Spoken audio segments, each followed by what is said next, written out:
First off, let me say that I love all of you 3,000.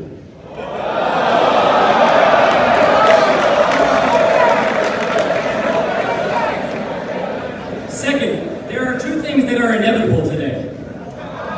I will say that the class of 2019 is the best class that Brophy has ever had.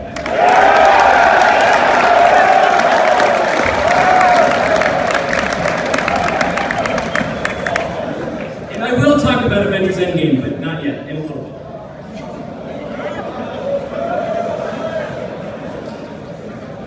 Good morning, everyone.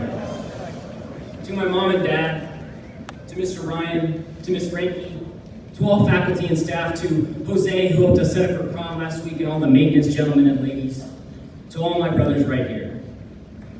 First of all, let me say how grateful I am to be up here. It is an honor that I really can't put into words, so I won't try. To all who thought I should stand here and talk a little bit about what Brophy means to me, let me first say that the Brophy I love would be nothing without all of you. One certainly should ask why I am up here. To that I would immediately say that I am no better equipped to share my thoughts than anyone else here. Our senior class, my senior class, is overflowing with talented people who not only make sincere impacts in their community through organizations like the Miracle League, Aliento, or Phoenix Children's Hospital, but have been strong and loyal friends through it all. Not to mention the incredible futures ahead of us, regardless of college acceptance or choice, regardless of grade or score, regardless of background or color, regardless of anything besides our shared family of the class of 2019, our seniors are incredible nonetheless. I would also submit that standing up here has nothing to do with me at all. The phrase meant for others doesn't fade away when one of us takes the stage. If anything, I believe our call to live for the greater glory of others and for God should be amplified when we ourselves are in the spotlight. To give a speech to everyone who I had the incredible opportunity of sharing a school with is in no way my accomplishment. I truly believe this. This is such an honor, and I will never, ever forget this. I'm sure many of you here will give speeches in your own lifetimes. To speak is a gift from our God and from our country, and in both facets we've been able to use that gift so well at Brophy. I had the honor of being vice president of the Prayer Leaders Club under our fearless leader, Alec Owen. Every day, a student got to speak to the whole school a prayer that they thought was important.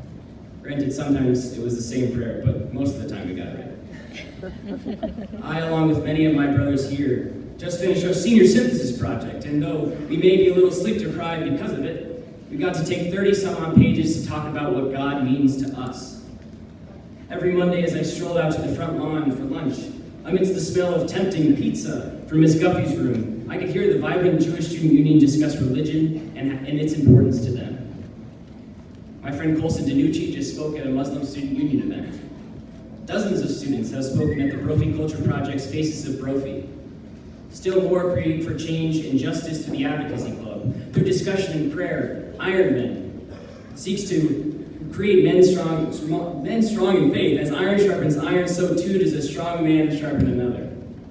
Our sports teams honor prayer before games. Our breaks and masses are filled with vibrant discussion on the homily and Father Del Toro's endgame references. Our voices abound. Every day we give our own speeches, most of which aren't from a podium. While I am blessed with the honor of speaking to you all today, behind this podium, you are all blessed with speaking to each other face to face every day. Standing up here and looking at all of you has made me realize that there is no accomplishment in standing on a stage. The achievement is even being able to speak at all. And what is so special about this achievement here at Brophy is that we do not succeed on our own. When one of us succeeds, we all succeed. When one of us speaks, we all speak. When I speak, we all speak. We are a community of active speakers and doers. We support each other. I remember a moment on K167 where one of our retreatants expressed some trouble in their family. We all did not hesitate to get up and envelop him in the largest group hug I've ever been a part of. I remember sophomore year, one of our classmates' house was robbed, and dozens of people reached out to support him and his family, though they barely knew him. I I remember losing the Poetry Aloud state competition in 2017. I was devastated, but when I walked off stage, I was met with 20 Brophy brothers, some of whom were my friends, but some I had rarely spoken to. We support each other. And in this way, we also speak, but through our actions. Our words are loud here, yes, but we've got the actions to go along with it. And I've always loved that about this place. Brophy is a place that actually does something to you rather than just talk about it. Something that has never failed is Brophy's ability to make me smile. I hope that is the same for all of you. We may be stressed because our homework is a lot, or there's trouble in our family. Or maybe we're focused on something that maybe doesn't really matter that much. But Brophy is a place that unwaveringly, undoubtedly can bring a smile to our face. It is a place that we are allowed and encouraged to call home. I can see a smiling, shiny Mr. Aldaney walk down the halls and with head held high and think, the world might be okay. I can hear Daniel Noon read incredible poetry and think, wow, the world is really beautiful. I can sit down with my little brother, Daniel Talone, and as he explains his extremely impressive world domination game and think, it might be good to slow down for a while. To me, Brophy has always been the place where I can see help, fun, laughter, encouragement, and love. It is my home. Why does it matter to have a home like we have here at Brophy? It's easy to say that it is a home, but why is that so? Because this is a place of love. Forget a second about the grades, the drama between classmates, the buildings, forget it all. What lies deeper than any foundation of Keating, Eller, or Romney? What has more merit than any trophy in the ropes and gym? What has seen more and overcome more trials than the squeaky door in the Brophy Hall bathroom is the love that courses through the veins of this school. God is here. As we all may have heard, and as our Kairos brothers know in a deeper way, God is love. The two, God and love, are inseparable. It is that which gives us life, what gives us meaning, what gives us reason to laugh in the face of nihilism and doubt and shout in a loud voice that I am worth something, that we are worth something, that we are young and do not know fully who we are. We could not be more valuable. Now what that value means is that we have a responsibility. We are necessitated by the very nature of our existence to do something about it. Our value yearns to speak and to be heard. That value that lies within our souls has a voice, but we must act and give it life. It is our calling. That phrase, our calling, logically makes sense, but it can be hard to decipher and put into practice. I think our calling, like we are superheroes. I recently saw Avengers Endgame. First of all, if you haven't seen it, that's okay. I won't tell you it's a must-see, but because for some it might not be, but it was probably one of the most awesome movies I've ever seen, and you have to see it. And you have to see it. How I think about our calling is like how a superhero might feel a need to act. In Endgame, the Avengers need not only defeat the evil madman in purple, Thanos, who's out to destroy the universe, but unite together and bring back their fallen brothers and sisters who died in the aftermath of the previous movie. Oh, he gave it a... I didn't think that was that. Like, you could have guessed. Like, come on. You could have guessed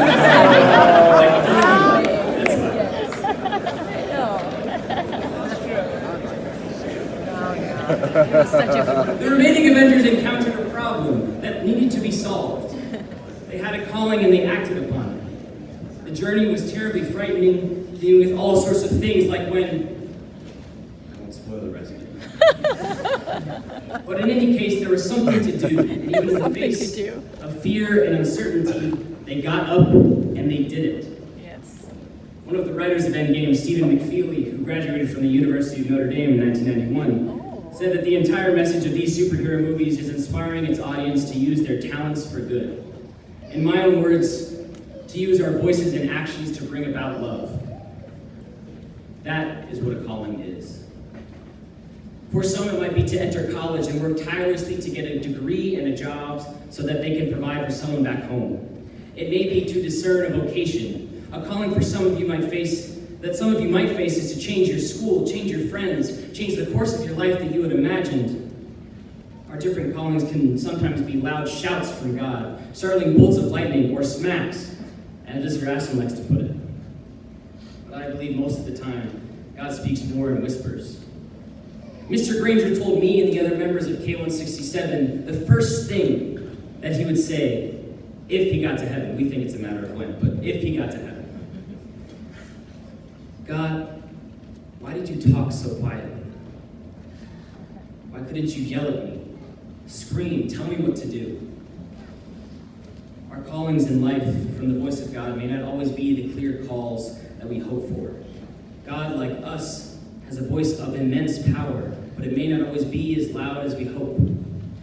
And that's hard. It's like listening to music that you can't hear, but you can't turn up the volume anymore. It's frustrating to know what to do. It's frustrating not to know what to do, and it's hard to take time to listen to our callings. But we must do it. There is no other way to put it. We must listen. I believe we are lucky to come from a place that enables us to listen. But for us seniors, and soon for all of you, we won't be at Brophy. If I want to find out who I am and figure out why I woke up this morning, or what my life is about, I need to listen. We have incredible value. We come from a place where love permeates every inch. We are loved and are filled with love. Thus, we are called to listen and to be loved. My best friend is named Gus, and he lives in South Pasadena, California. We met at a camp there, and we became friends because we both like drawing. We would just sit for hours and draw crazy things like arms coming out of like people's backs and like weird, I don't know, it was just weird. But we would show each other, and that's what we did. He's inspiring to me. He's one of those friends that I could not see for 2 years or more, and it would be like he never left whenever I see him again. Recently, his mom was diagnosed with breast cancer. When my mom told me the news, I began to cry. All I wanted to do was go see my friend and give him a hug, do whatever I needed to do to be there for him. I told my dad how scared I was of losing his mom. He said to me, "Paul, think about how amazing our world would be if every day we lived and loved like everyone was in desperate need, just like Gus." Are we not all in desperate need of love? Is the world not in desperate need of love? Are we not called to be that love? To live out our value necessitates our close listening to God's calls in our life. And those calls are rarely to stop a purple, big-chinned, inevitable man from destroying the universe. Sometimes the most heroic action we can perform is to listen and to speak. Think of it. We are the only creatures to give speeches. No animal does this. There's no TED Talk for snakes or sea cucumber Twitter. We are blessed with the gift to hear and be heard. And through these gifts, we cannot only put our infinite value to work, but we can help others recognize their worth as well. We are called to be what God is, and God is love. Psalms 139:14 says this: "God, I praise you because I am fearfully and wonderfully made." We are a force to be reckoned with. Like Jesus, when the world says no and we hear God say yes, we follow that call. When we are troubled by trepidation, when our hearts are scared, we feel God give us courage and we follow that call.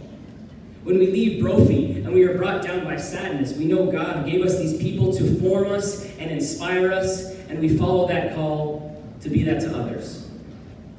So I ask again, why does Brophy matter? Brophy matters because we matter. Brophy matters because we matter. Our lives can never be priced, and we are at this school because we are called to live out that immeasurable value. The end of the year is so soon. Soon I won't see my friends every day, and that weighs heavy on my heart. But I have never, ever felt more love from anyone than I do here. So thank you. To all the people here, even those I've never met, you matter to me. You matter. Go and be love. Thank you.